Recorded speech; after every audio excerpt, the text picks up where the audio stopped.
اللہ اطلاع دیتے اعظم درجۃ عند اللہ، اللہ کے نزدیک کا سب سے بڑا درجہ ہے۔ ایک بات وَأُولَٰئِكَ هُمُ الْفَائِزُونَ، یہی لوگ کامیاب ہیں۔ پھر يُبَشِّرُهُمْ رَبُّهُمْ بِرَحْمَةٍ مِّنْهُ، اللہ اپنی مہربانیوں کی کو خوشخبری بھی دیتے ہیں۔ وَرِضْوَانٍ، اور اللہ اپنی خوشنودی کا اعلان بھی کرتے ہیں۔ اسی سورہ مبارکہ میں آگے چل کر اللہ فرمائے کہ وَرِضْوَانٌ مِّنَ اللَّهِ اکبر، اللہ کی رضا اور خوشنودی کا سرٹیفکیٹ یہ سب سے بڑی چیز ہے۔ آپ سب سے کہتے ہیں حدیث سنائی تھی آپ کو کہ جنتی جب جنت پہنچ جائیں گے ساری نعمتوں کو مل جائیں گی، اللہ ہم سے پوچھیں گے، سب سے پہلے تو اللہ اپنا دیدار کریں گے۔ اللہ فرمائیں گے کہ ہر رسی تم خوش ہو گئے؟ عرض کہیں یا اللہ کتنا کچھ ملنے کے بعد بھی پھر آپ ناراض ہونے کی وجہ رہ سکتی ہے۔ اللہ پوچھیں گے اور کچھ چاہیے؟ عرض کہیں یا اللہ اس سے بڑھ کر اور کچھ ہو سکتا ہے؟ اللہ فرمائیں گے اب میں اپنی رضا کا پروانہ سدا راضی رہنے کا پروانہ آپ کو دے دوں گا، لا اسخط علیکم بعد ابدا، اس کے بعد میں آپ سے کبھی ناراض نہیں ہوں گا۔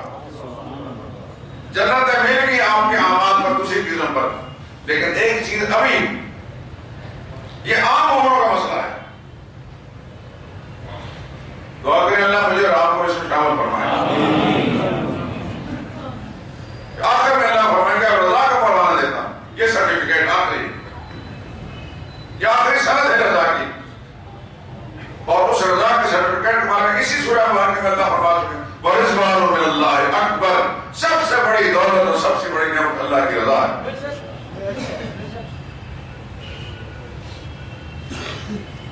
کیا قسمت ہے ان لوگوں کی، دوسرے تو ایمان جنت میں جائیں گے، پھر اس کے بعد اللہ ان فرمائے گا اب میں تمہیں رضا کا پروانہ دیتا ہوں، اور وہ لوگ کچھ ہیں کہ ابھی زمین پر چل پھر رہے ہیں، جنتوں میں پہنچے نہیں، نبی کی رفاقت اختیار کی، صدق کے دل سے اختیار کی، اللہ ان کو آسمان سے فیصلہ دان رضی اللہ عنہ میں ان سے سب سے راضی ہو گیا۔ یہ ابھی زندہ اس دنیا کے اندر رضا کے پروانے اس دنیا میں لے لیے، ان کی قسمت میں کچھ ٹھکانا ہے۔ اور میں اللہ ابن تیمیہ کا وہ قول آپ کو سنا چکا ہوں، ان باتوں کو کبھی ذہن سے نظارہ کریں۔ عجیب انسان ہے اللہ ابن تیمیہ، تقریباً 600 سال پہلے گزرے، ان کے شام کے بہت بڑے علماء میں سے تھے، اور عام عالم علماء میں سے نہیں تھے بلکہ ایک مجاہد بھی تھے۔ انہوں نے باقاعدہ تاجاری کے خلاف عملی جہاد کی، اور اس زمانے جتنے فتنے تھے ان فتنوں کا تعاقب کرنے، ان کا مقابلہ کرنے، تحریراً تقریراً عملاً، اس کی وجہ سے ساری زندگی ان کو اتنی فرصت نہیں ملی کہ نکاح کر سکتے، شادی کرنے کی نوبت نہیں ہے، جنازہ جیل سے اٹھا، لیکن ان کے تلامذہ اور شاگرد کتنے بڑے بڑے ہیں کہ ہم کو آفتاب و ماداب کہہ سکتے ہیں، کتنے بڑے بڑے لوگ ان کے شاگرد۔ علامہ نشاء کشمیری جن کا میں سنا چکا ہوں فرمایا کرتے تھے کہ ابن تیمیہ کا خیال آتے ہی میرے اعصاب پر ایک بوجھ پڑ جاتا تھا، پہاڑ کے نیچے آ کے ان کی علم کی عظمت اور احمد اتنی مجھ پر آ جاتی۔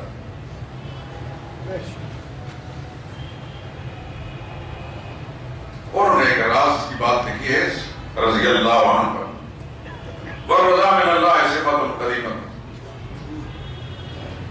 اللہ کی رضا جو ہے یہ اللہ کی قدیم صفت ہے، اللہ کی تو ہر صفت قدیم ہے، اور صفات میں یہ بھی قدیم ہے، یعنی جب سے اللہ کی ذات ہے تب سے اللہ کی صفات بھی ہیں۔ بات سمجھ میں آ رہی ہے؟ اب اللہ تعالیٰ کی کوئی ابتدا ہے، کوئی اندازہ کر سکتے ہیں؟ نہ ابتدا ہے نہ انتہا ہے۔ تو جب سے اللہ کی ذات ہے تب سے اللہ کی ہر صفت اس کے ساتھ موجود ہے، اور ان صفات میں یہ رضا والی صفت موجود ہے۔ صحابہ کب پیدا ہوئے؟ 1400 سال 1450 سال یہی نا، اس سے پہلے تو نہیں تھی دنیا میں. اب 1500 سال کے لیے تھی. اس 1500 سال سے پہلے تو دنیا میں صحابہ نہیں تھے. محمد مصطفیٰ صلی اللہ علیہ وسلم صحابہ نہیں تھے. اور اللہ کی ذات کب سے ہیں اس کے کوئی اندازہ نہیں کیا جا سکتا. علم الہی بھی یہ تھا کہ میں آخر زمانے میں اپنے ایک پیغمبر بھیجوں گا، ان پر کچھ لوگ ایمان لانے والے ہوں گے. تو ان سے اللہ تعالیٰ تب سے راضی ہے جب سے اللہ کی ذات ہے. یہ نقطہ ہے علامہ ابن تیمیہ نے وَرَضَى مِنَ اللَّهِ صِفَةٌ قَدِيمَةٌ فَلَا يَرْضَى مِنْ عَبْدٍ إِلَّا يَعْلَمُ أَنَّ يُوفِيَ عَلَى مُوجِبَاتِ الرَّضَى. اللہ پھر کسی بندے سے راضی نہیں ہوتے، اس کو رضا کا پروان نہیں دے جب تک اس کے علم میں یہ نہ ہو کہ یہ چل کر آئندہ غدار ثابت نہیں ہوگا. دنیا کی حکومتوں کی طرح نہیں کہ اس سے قلمدار واپس لے لیا جائے گا، اس کو معذور کر دیا جائے گا، برطرف کر دیا جائے گا، جیسے آئے پر دنیا میں ہوتا رہتا ہے. اللہ نے ان کو اپنے علم ازلی کے ساتھ رضا کے پروانے دیے کہ وہ جانتا تھا کہ جن کو میں رضا کے سرٹیفکیٹ دے رہا ہوں آئندہ چل کر بھی اسی پر ہدایت بنیں گے. چنانچہ ابن تیمیہ نے آخری جملے کا ممن رضی اللہ عنہ لم یسقط علیہ ابدا، جس سے ایک بار اللہ راضی ہو گیا، رضا کا اعلان کر دیا، اس سے پھر کبھی ناراض نہیں ہوئے.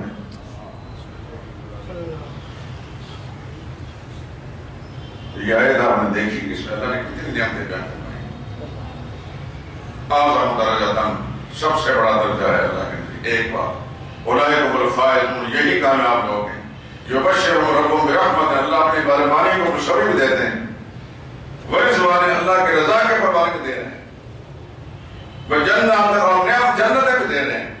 فیہا نعیم مقیم، دائمی نعمت اس کے اندر موجود. خالدین فیہا، وہاں رہا کریں گے ابدا، ہمیشہ کے لیے. ان اللہ عنده اجر عظیم.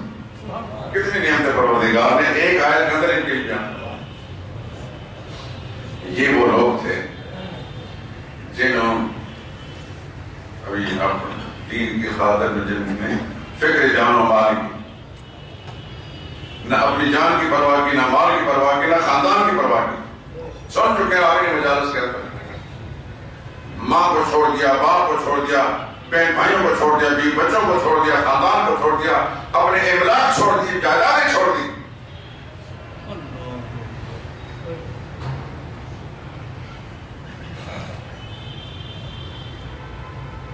تو قرآن کو اسلوب دیکھیں، یا ایھا الذین آمنوا، ایمان والو، یعنی وہ لوگ جو اپنے آپ کو مومن کہتے ہو، اپنے آپ کو ٹٹولو، اپنے من میں جھانک کر دیکھو کہ واقعتاً پکے ایمان والے ہو کہ نہیں. اے ایمان والو، لا تتخذوا آباءکم، کیا عجیب انداز ہے، مت دوست بناؤ اپنے باپوں کو، ماں باپ کو، اخوانکم، اپنے بہن بھائیوں کو، ان استحب الکفر علی الایمان، اگر وہ ایمان کے مقابلے میں کفر کو پسند کرتے ہیں تو ان سے لا تعلقی کا اعلان کرو. اس ماں باپ کے ساتھ بھی کوئی رشتہ نہ رکھو، بہن بھائیوں کے ساتھ بھی کوئی رشتہ نہ رکھو اگر وہ کفر کو پسند کرتے ہیں ایمان کے مقابلے میں. وَمَن يَتَوَلَّهُم مِّنكُمْ، اگر تم میں سے کوئی شخص ایمان کے مقابلے میں ان کافر رشتہوں کو ترجیح دینے لگا، فَأُولَٰئِکَ هُمُ الظَّالِمُونَ، تو سن لو ایسے لوگ ظالم ہیں. اب اس کے بعد ہے قانون. قل، میرے حبیب اعلان کر دیں، ان کان آباؤکم، لوگوں اگر تمہارے ماں باپ، وابناؤکم، تمہاری اولادیں، بیٹے بیٹیاں، واخوانکم، تمہارے بھائی بہنیں، وازواجکم، تمہاری بیویاں، وعشیرتکم، تمہارا کنبہ قبیلہ اور خاندان، واموال اقترفتموها، وہ مال جو تم کماتے ہو، وتجارت تخشون کسادها، وہ تجارت جو تمہیں بڑی پیاری لگتی ہے اس کی کساد بازاری سے تم ڈرتے رہتے ہو، ومساکن، وہ تمہارے بنگلے، کوٹھیاں، محلات، ترضونها، جن کو تم پسند کرتے ہو. یہ 8 چیزیں، 5 رشتے تو انسانوں کے، یعنی باپ، بیٹے، بھائی، بیویاں، خاندان، یہ 5 حصے ہوئے، اور 3 دنیا کا مال، وہ مال جو تم کماتے ہو، وہ تجارت جس کے بند ہونے سے ڈرتے ہو، وہ بلڈنگیں، محلات، بنگلے جو تمہیں بہت پسند ہیں، یہ کتنی چیزیں ہوگی؟ 8. وَمَحَبَّ إِلَيْكُمْ، یہ ساری چیزیں اگر تمہیں زیادہ پیاری لگتی ہیں، مِنَ اللَّهِ وَرَسُولِهِ، اللہ کے مقابلے میں زیادہ پیاری لگتی ہیں، اللہ کے رسول کے مقابلے میں زیادہ اچھی لگتی ہیں، وَجِهَادٍ فِي سَبِيلِ، اللہ کی راہ میں جہاد کرنے سے زیادہ پیاری لگتی ہیں، فَتَرَبَّصُوا، تو پھر انتظار کرو، حَتَّىٰ يَأْتِيَ اللَّهُ بِأَمْرِهِ، تاکہ اللہ اپنا عذاب نازل کرے۔ ایمانداری سے بتائیں، یہ جو قانون بیان کیا ہے اس آیت کریمہ کے اندر، اس کا دنیا میں کوئی مصداق گزرا ہے؟ اس پر پورا اترنے والا صرف صحابہ کرام اترے، صرف پیغمبر کے صحابہ۔ جس طرح اس وقت آپ آسمان کی طرف دیکھیں، سورج نظر آ رہا ہے، اس طرح ان کی زندگی سرنمایاں نظر آ رہا ہے۔ ہمیں سیرت اور تاریخ کی کتاب میں ان کی زندگی اس طرح چمکتی نظر آتی ہے۔ اللہ اور اس کے رسول کی محبت میں سب کچھ قربان کر دیا۔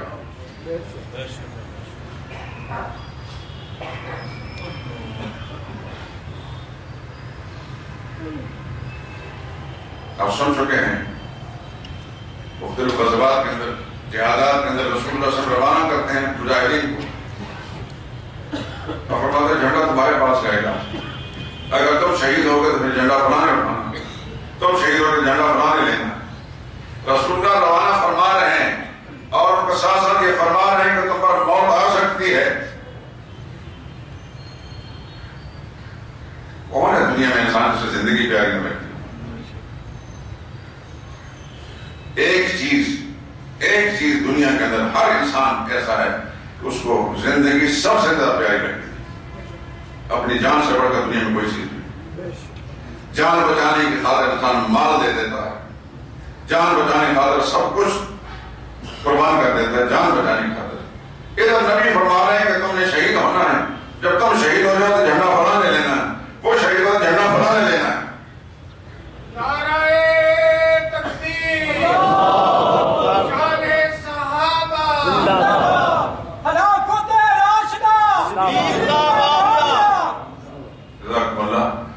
میں یہ آپ حضرات کے ذہن میں بات ڈالنا چاہتا ہوں کہ ان کو جب نبی کی زبان سے یہ فرما دیا گیا کہ تم نے شہید ہونا ہے، اس نے شہید ہونا ہے، اس نے شہید ہونا ہے، تو دنیا کیا مفاد ہے؟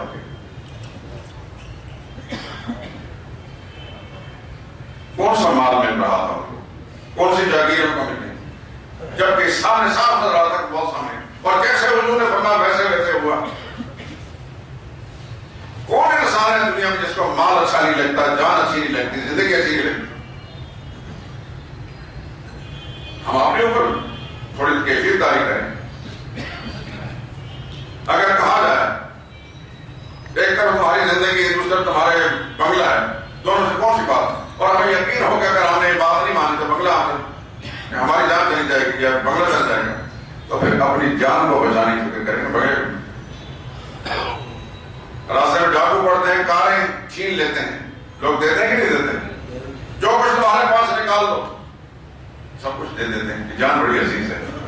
ادھر ان کا حال یہ ہے، جان کوئی قیمت نہیں، خاندان کی کوئی قیمت نہیں، املاک کی کوئی قیمت نہیں۔ قیمت اگر ہے تو اس ایمان کی جو اللہ پر ایمان لائے محمد مصطفیٰ کے ایمان، اس کا صحیح مصداق دنیا کے اندر محمد مصطفیٰ صحابہ کرام سن چکے ہیں۔ آپ غزوہ تبوک کے موقع صدیق اکبر سارا مال 10,000 درہم جھاڑو دے کر رسول اللہ کو پیش کر دیا۔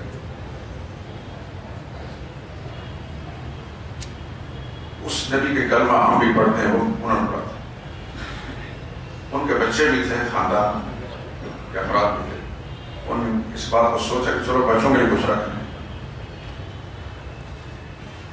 نبی کریم صلی اللہ علیہ وسلم نے قرائن سے اندازہ کر لیا کہ شخص نے گھر میں کچھ نہیں چھوڑا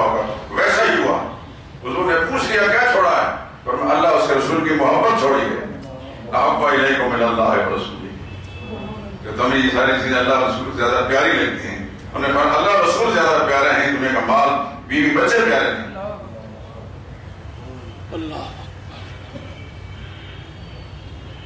اس کے مصداق دنیا کے اندر ایک گزرے ہیں محمد مصطفیٰ صلی اللہ علیہ وسلم. ایک بہت بڑے محدث گزرے ہیں امام ابو زرع رازی. یہ امام مسلم کے استاد ہیں. بخاری اور مسلم درجاوی کی کتابیں جو حدیث کتابوں میں شمار ہوتی ہیں. امام مسلم کے استاد ہیں, بہت بڑے محدث ہیں. انہوں نے لکھا ہے اذا رأيت الرجل ينتقص احدا من اصحاب رسول اللہ صلی اللہ علیہ وسلم, تم اگر اس شخص کو دیکھو کہ وہ تنقیص کر رہا ہے, تحقیر کر رہا ہے محمد مصطفیٰ صلی اللہ علیہ وسلم کے صحابہ, فعلم تو جان لو انہ زندیق, اور وہ زندیق ہے. یعنی دوسرے لفظ میں کہ وہ بدترین قسم کا کافر ہے جو صحابہ کی شان میں تحقیر کرتا ہے, تنقیص کرتا ہے. آگے لکھتے ہیں لأن رسول اللہ صلی اللہ علیہ وسلم عندنا حق, وجہ یہ ہے کہ اللہ کے رسول ہمارے نزدیک حق ہیں, سچ ہیں. والقرآن حق, اور قرآن حق ہے.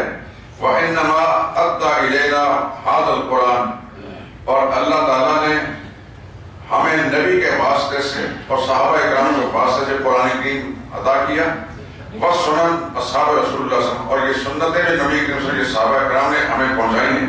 وإنما يريدون أن يجرحوا شهودنا, اور یہ اسلام کے اولین گواہ ہیں. جو شخص صحابہ پر تنقید کرتا ہے تو اسلام کے اولین گواہوں کو مجروح کرنا چاہتا ہے, جن کے ذریعے سے ہمیں قرآن ملا, جن کے ذریعے رسول اللہ کی سنت ملی, جن کے ذریعے سے نبی کے سنت پر ایمان ملا.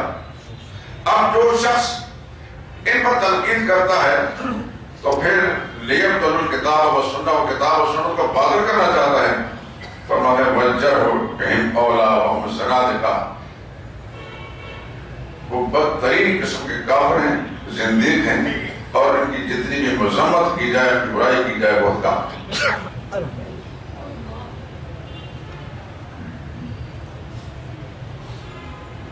آج کی بات نہیں, ہر زمانے میں اہل حق جن کو اللہ نے دین کا فہم عطا فرمایا تھا, انہوں نے صحابہ کے دشمنوں کے ساتھ ایسا ہی سلوک رکھا.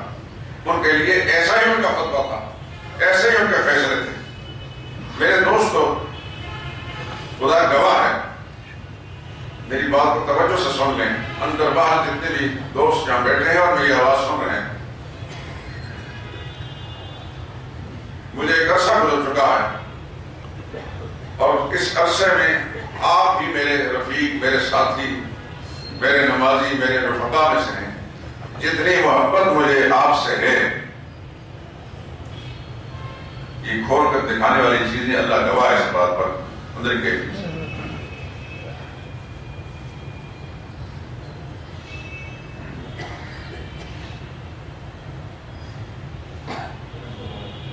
میں یہ چاہتا ہوں کیا حضرات کا عقیدہ توحید کے معاملے میں, نبی کریم صلی اللہ علیہ وسلم کی سنت اور رسالت کے معاملے میں, اور اصحاب نبی صحابہ اکرام رضوان اللہ علیہ کے معاملے میں کتنا صاف ستھرا نکھرا ہوا ہو کہ کہیں کسی قسم کے میل کو جیل اس کا آمیزہ بھی کہیں کوئی وجوار نہیں.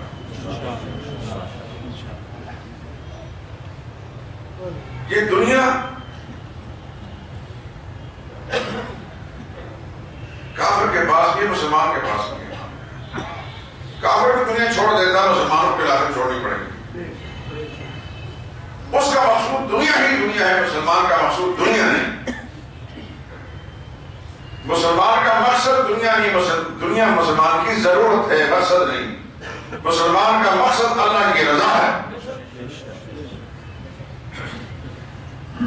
چونکہ اللہ تعالیٰ نے دنیا میں بھیجا ہے اور دنیا کی ضرورت اللہ نے انسان کے ساتھ لگا لی ہے, اس واسطے ان کے ساتھ پھر انسان کو جسم ڈھانکنے کے لیے کپڑے کی ضرورت بھی ہے, پیٹ بھرنے کے لیے روٹی کی ضرورت بھی ہے, اور رات گزارنے کے لیے مکان کی ضرورت بھی ہے.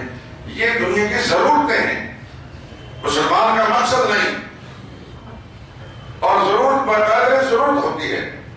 اس کی میں مثال عرض کروں, آپ مکان جب بناتے ہیں تو اس کے اندر کھانا پکانے کے لیے ایک باورچی خانہ بھی ہوتا ہے, کچن بھی ہوتا ہے, اور قضاء حاجت کے لیے, نہانے کے لیے آپ باتھ روم بھی بناتے ہیں, اور سونے کے لیے, لیٹنے کے لیے بیڈ روم بھی بناتے ہیں.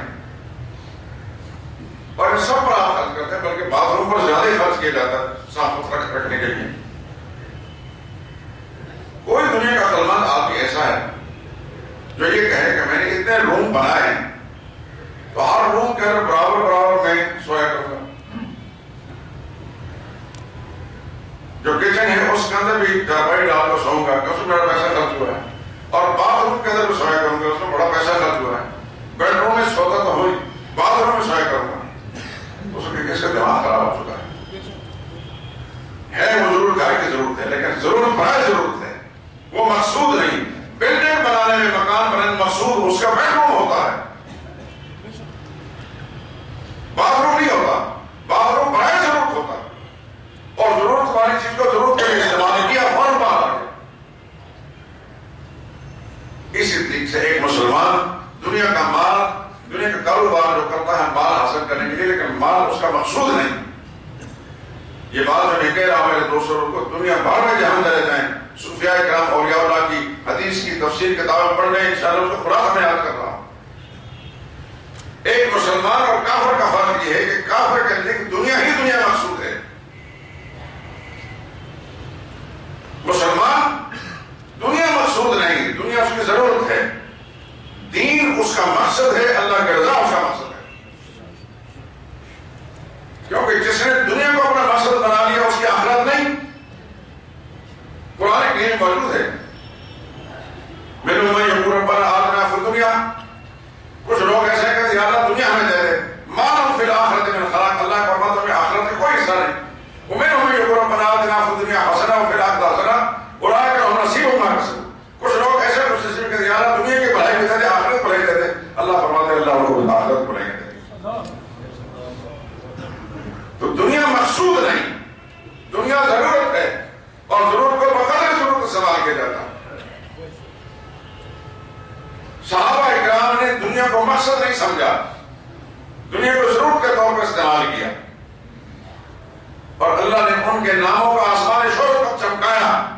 آج 1500 سال کے بعد بھی تازہ و تازہ ہیں، ہم نہیں ہوں گے، ہمارے آنے والی نسلیں بھی نہیں ہوگی، صحابہ اسی طریقے سے زندہ ہو جاوے ہیں۔ اس لیے میں عرض کر رہا ہوں کہ اپنے ماں باپ کو گالی برداشت کر لیں، صحابہ کو گالی برداشت نہ کریں، اپنی ذات کی گالی برداشت کر لیں، نبی کے ساتھیوں کی گالی برداشت نہ کریں۔ جس طرح ایک مومن نبی کی گستاخی برداشت نہیں کر سکتا، وہ جان قربان کر دیتا ہے۔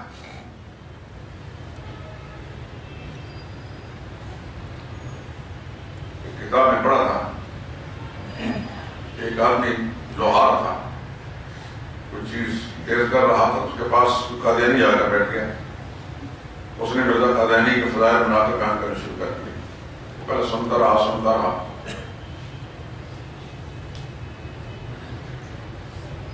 اس نے کہا کہ یہ بکواس کام کرو ورنہ ابھی تمہاری گردن اتار رہا ہوں۔ وہ دیکھا کیا، لیکن اس میں ایمان مختہ تھا، وہ ڈر گیا، اس نے کہا تم سے بات دے گا، وہی کلہاڑی ہے جو چیز بھی تھی چھوڑا اس کو دے دیا، اب تم لے لو، یہ تمہارے ہاتھ میں دیتا ہوں، اب میرے ہاتھ میں کچھ نہیں، دفاع کے لیے تم رسول اللہ صلی اللہ علیہ وسلم کی شان میں گستاخی کرو۔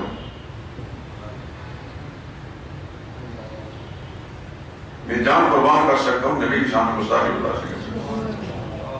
تو مومن پکا جو ہے وہ نبی کی شان میں گستاخی برداشت کر سکتا، نہ نبی کے ساتھ گستاخی برداشت کر سکتا۔ میرے دوستو، آپ کے حلقہ احباب کے اندر، آپ کے کاروباری معاملات کے اندر ایسے لوگ ضرور ہوں گے جو صحابہ کے گستاخ ہیں، نبی کریم صلی اللہ علیہ وسلم ساتھ کو برا برا سمجھتے ہیں، اور آپ کے علم میں اول تو بات یہ ہے کہ ایمان کا تقاضا یہ ہے کہ اللہ کے دوستوں کے ساتھ دوستی رکھو، اللہ کے دشمن سے دوستی رکھو۔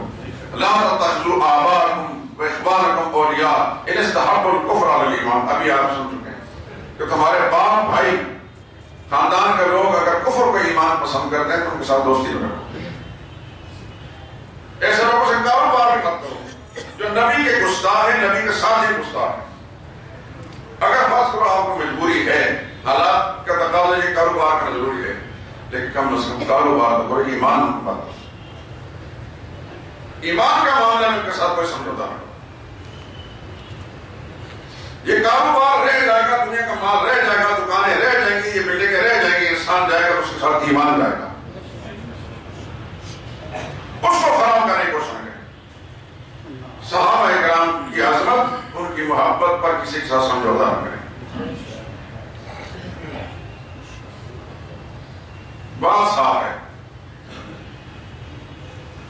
ایمان کا فیصلہ یہی ہو جاتا ہے کہ کس قدر اس کے دل میں اللہ کی محبت ہے, اللہ کے رسول کی محبت ہے. اور رسول کی محبت جس کے دل میں بھی ہوگی, نبی کے ساتھ ان کی محبت بھی ہوگی. یہ نہیں ہو سکتا کہ رسول اللہ صلی اللہ علیہ وسلم کے ساتھ محبت کا دعویٰ ہے, رسول اللہ صلی اللہ علیہ وسلم کے ساتھ سے محبت نہ ہو. ایسا نہیں ہو سکتا. جن کے فضائل اللہ نے قرآن میں بیان فرمائے, محمد مصطفیٰ صلی اللہ علیہ وسلم بیان فرمائے, اور ان کی شان میں گستاخی کرے تو ہم چپ کر بیٹھے رہیں.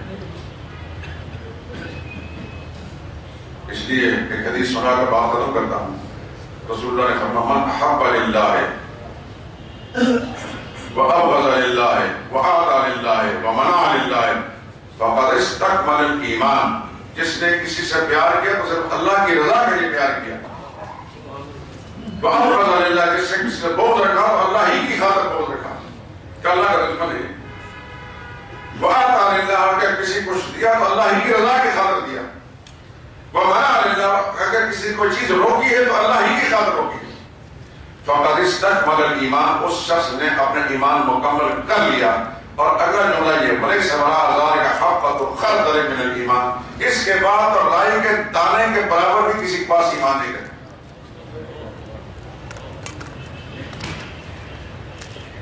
اس لیے میں نے اپنے معروضات کے اندر آج بھی اور اس سے پہلے بھی چند ہفتے جو کچھ بھی قرآن کریم کی روشنی کے اندر آپ کے سامنے رکھتے, بہت کچھ ہے.